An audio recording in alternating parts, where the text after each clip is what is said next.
अस्सलामुअलैकुम वरहमतुल्लाहि ताला वबरकातुहू। नाजरीन, मैं मोहम्मद ज़ीशान रब्बानी और आप देख रहे हैं अज़हरी स्टूडियो यूट्यूब चैनल। नाजरीन, रमज़ानुल मुबारक इस्लामी तारीख का 9वां महीना है, जो दुनिया भर के मुसलमानों के लिए सबसे ज़्यादा मुक़द्दस और बाबरकत महीना समझा जाता है। ये महीना अल्लाह ताला की रहमत, मग़फ़िरत और जहन्नम से निजात की पुख्तगी लेकर आता है। रमज़ान की सबसे बड़ी खुसूसियत यह है कि इसी महीने में कुरान मजीद नाजिल हुआ और इसी महीने में मुसलमानों पर रोज़े फ़र्ज़ किए गए। लेकिन रमज़ान का आगाज़ कैसे हुआ, रमज़ान किन हालात में रखा गया, इस महीने की बरक़ात और अहकामात कैसे नाजिल हुए, इन तमाम सवालातों के जवाबात इंशाअल्लाह हम आपको देंगे कि कैसे और कब शुरू हुआ ये रमज़ान। याद रखें, रमज़ानुल मुबारक का आगाज़ दर हकीकी उस लम्हे से जुड़ा हुआ है जब अल्लाह ताला ने अपने आखिरी नबी हज़रत मोहम्मद सल्लल्लाहु ताला अलैहि वसल्लम पर पहली वही नाजिल फरमाई। ये वाक़या न सिर्फ इस्लामी तारीख़ में बल्कि पूरी इंसानी तारीख़ में एक अजीम मोड़ था, क्योंकि उसी लम्हे से अल्लाह ताला की आखिरी किताब कुरान मजीद दुनिया में नाजिल होना शुरू हुई। वही के नुज़ूल का वाक़या 610 ईस्वी में पेश आया, जब नबी अकरम सल्लल्लाहु ताला अलैहि वसल्लम गारे हिरा में इबादत में मशगूल थे। आप सल्लल्लाहु ताला अलैहि वसल्लम को हमेशा से अल्लाह ताला की तलाश थी और आप सल्लल्लाहु ताला अलैहि वसल्लम कई दिनों तक गारे हिरा में जाकर गौर व फिक्र किया करते थे। एक रात जब आप सल्लल्लाहु ताला अलैहि वसल्लम तन्हाई में जिक्र और फिक्र कर रहे थे, अचानक जिब्रील अलैहिस्सलाम पैगाम लेकर नाजिल हुए। आप सल्लल्लाहु ताला अलैहि वसल्लम से फरमाया, इकरा बिस्मि रब्बिकल लज़ी, पढ़िए अपने रब के नाम से जिसने पैदा किया। यही वो लम्हा था जब वही का सिलसिला शुरू हुआ और रमज़ान की हकीकी फजीलत का आगाज़ हुआ। अल्लाह ताला ने उसी रात को लैलतुल क़द्र कहलाई, कुरान मजीद की पहली आयत को नाजिल फरमाया और नबी अकरम सल्लल्लाहु अलैहि वसल्लम को नबूवत के मनसब पर फाइज किया। और याद रखें कि लैलतुल क़द्र वो रात है जो 1000 महीनों से अफजल है। जैसे खुदा ताला ने कुरान मजीद में सूरह क़द्र में इरशाद फरमाया, बेशक हमने उस कुरान को शब क़द्र में नाजिल किया और तुम्हें क्या मालूम कि शब क़द्र क्या है। शब क़द्र 1000 महीनों से बेहतर है। उसमें फरिश्ते और रूह यानी जिब्राइल अपने रब के हुक्म से हर अम्र लेकर उतरते हैं। नाज़रीन, ये आयत इस हकीकत को वाज़े करती है कि रमज़ान की सबसे बड़ी फजीलत कुरान का नुज़ूल है। अल्लाह ताला ने इस रात को 1000 महीनों से अफजल करार दिया, यानी इस रात में इबादत करना 83 साल की इबादत से बेहतर है। जब हज़रत जिब्रील अलैहिस्सलाम ने पहली बार नबी अकरम सल्लल्लाहु ताला अलैहि वसल्लम को इकरा यानी पढ़ का हुक्म दिया, आप सल्लल्लाहु ताला अलैहि वसल्लम ने फरमाया, मैं पढ़ना नहीं जानता।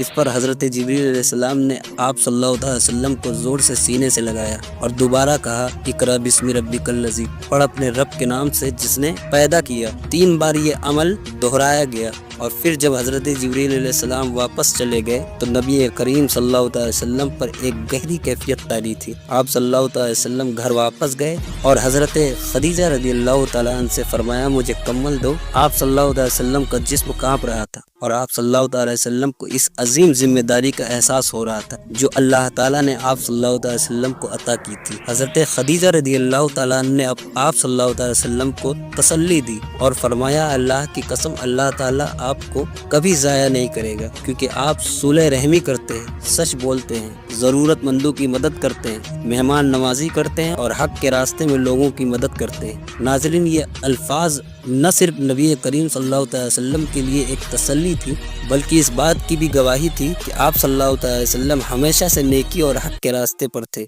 याद रखें, कुरान और रमज़ान का अटूट रिश्ता है। पहली वही के नुज़ूल के बाद कुरान मजीद 23 साल के अरसे में मुकम्मल हुआ, मगर रमज़ान मुबारक को ख़ास इसीलिए बनाया गया कि उसी महीने में अल्लाह ताला ने इंसानियत के लिए हिदायत की रोशनी का आगाज़ किया। जैसे कि अल्लाह ताला ने सूरह बकरा में फरमाया, रमज़ान का महीना वो है जिसमें कुरान नाजिल किया गया, जो लोगों के लिए हिदायत है और जिसमें हक़ और बातिल को वास करने वाली निशानियाँ हैं। ये आयत रमज़ान की अज़मत को मज़ीद वाज़े करती है कि इस महीने सिर्फ रोज़े का नहीं बल्कि कुरान के नुज़ूल का भी महीना है। इसीलिए नबी करीम सल्लल्लाहु अलैहि वसल्लम रमज़ान में कुरान की तिलावत का ख़ास एहतमाम फरमाते थे और हज़रत जिब्रील अलैहिस्सलाम हर साल रमज़ान में आप सल्लल्लाहु अलैहि वसल्लम के साथ कुरान का दौर मुकम्मल करते थे। इन आयत और वाक़यात की रोशनी में कहा जाता है, ये महीना महज भूख और प्यास बर्दाश्त करने का नहीं بلکہ اللہ کی قربت حاصل کرنے کا، قرآن سے جڑنے اور اپنے ایمان کو مضبوط کرنے کا مہینہ ہے۔ ہمیں اس بات کو سمجھنا چاہیے رمضان کی اصل روح کیا ہے۔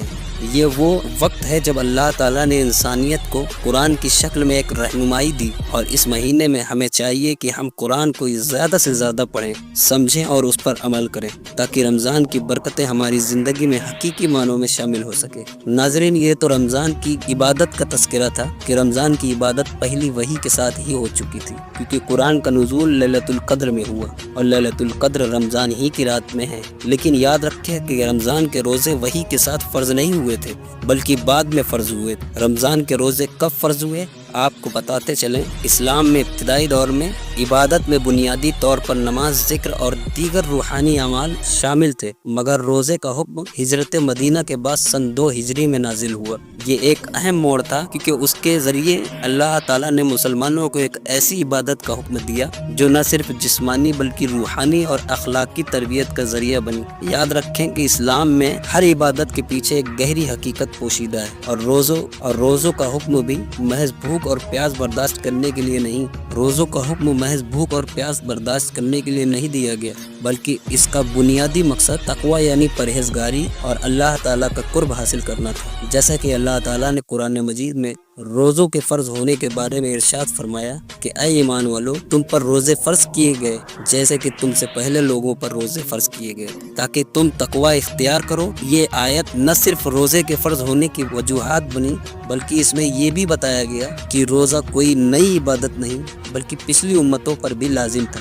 اس کا مقصد صرف فاقہ کشی نہیں، بلکہ انسان کو تقوی، صبر اور روحانی پاکیزگی۔ روایات بتاتی ہے کہ جب یہ آیت نازل ہوئی اور روزہ فرض ہوئے تو مسلمانوں نے اسے نہایت محبت اور فرمانبرداری کے ساتھ قبول کیا۔ وہ نبی کریم صلی اللہ تعالی وسلم کے ہر حکم پر دل اور جان سے عمل کرتے تھے، اور روزے کو بھی ایک عظیم نعمت اور برکت سمجھ کر اختیار کیا۔ اور پہلے رمضان میں مسلمان جو مدینے میں ہجرت کے بعد نئی زندگی کا آغاز کر رہے تھے، انہوں نے پہلی بار مکمل مہینے کے روزے رکھے۔ اس دوران نبی کریم صلی اللہ تعالی وسلم نے خود روزے رکھے۔ ابتدائی طور پر مسلمانوں کو روزہ رکھنے اور فدیہ دینے کا اختیار دیا گیا، جیسا کہ قرآن مجید میں ارشاد ہے، اور جو اس کی طاقت نہ رکھے وہ ایک مسکین کو کھانا کھلائے۔ سورہ بقرہ میں اس کا مطلب یہ تھا کہ جو لوگ روزہ نہ رکھ سکے وہ کسی غریب کو کھانا کھلا کر اس کا بدلہ دے سکتے ہیں، مگر بعد میں حکم ختم کر دیا گیا اور تمام اہل ایمان پر روزے فرض کر دیے گئے، سوائے ان لوگوں کے جو بیمار یا سفر کی حالت میں ہو، جیسا کہ سورہ بقرہ میں اللہ تعالیٰ نے فرمایا، جو شخص تم میں سے بیمار ہو یا سفر پر ہو تو دوسرے دنوں میں روزے رکھے۔ ناظرین، یہ اللہ کی رحمت ہے کہ اس نے روزے کو ایک ایسی عبادت بنایا جو انسان کی فطرت کے مطابق ہو۔ ناظرین، یاد رکھیں کہ پہلے رمضان کے بعد یعنی روزہ فرض ہونے کے بعد روزے مسلمانوں کی زندگی کا لازمی حصہ بن گیا۔ ہر سال رمضان مبارک کا مہینہ آتا اور مسلمان اس مہینے کو خصوصی عبادت، تلاوت قرآن، دعا اور روحانی تربیت کے لیے وقف کر دیتے تھے۔ ایک روایت میں نبی کریم صلی اللہ علیہ وسلم نے فرمایا، جو شخص ایمان کے ساتھ اور ثواب کی نیت سے رمضان کے روزے رکھے اس کے پچھلے تمام گناہ معاف کر دیے جاتے ہیں۔ یہ حدیث روزے کی فضیلت کو بیان کرتے اس بات کو واضح کرتے ہیں کہ رمضان محض ایک رسم نہیں بلکہ اللہ کی طرف سے بخشش اور رحمت حاصل کرنے کا ایک سنہرا موقع ہے۔ یاد رکھیں کہ پہلا رمضان مسلمانوں کے لیے ایک نیا سفر کا آغاز تھا، جس میں اللہ تعالیٰ نے انہیں ایک نئی عبادت عطا کی جو نہ صرف جسمانی بلکہ روحانی پاکیزگی بنی۔ روزے کا مقصد صرف بھوک اور پیاس برداشت کرنا نہیں بلکہ ایک تربیتی عمل ہے۔ آج بھی ہر رمضان میں مسلمان اسی سنت پر عمل کرتے ہیں جو نبی اکرم صلی اللہ علیہ وسلم نے پہلے رمضان کو قائم کی تھی۔ یہ مہینہ ہمیں اپنی زندگی میں نیکی، پرہیزگاری اور اللہ کی محبت پیدا کرنے کا موقع فراہم کرتا ہے، تاکہ ہم نہ صرف رمضان میں بلکہ پوری زندگی اللہ کی قربت میں بسر کریں۔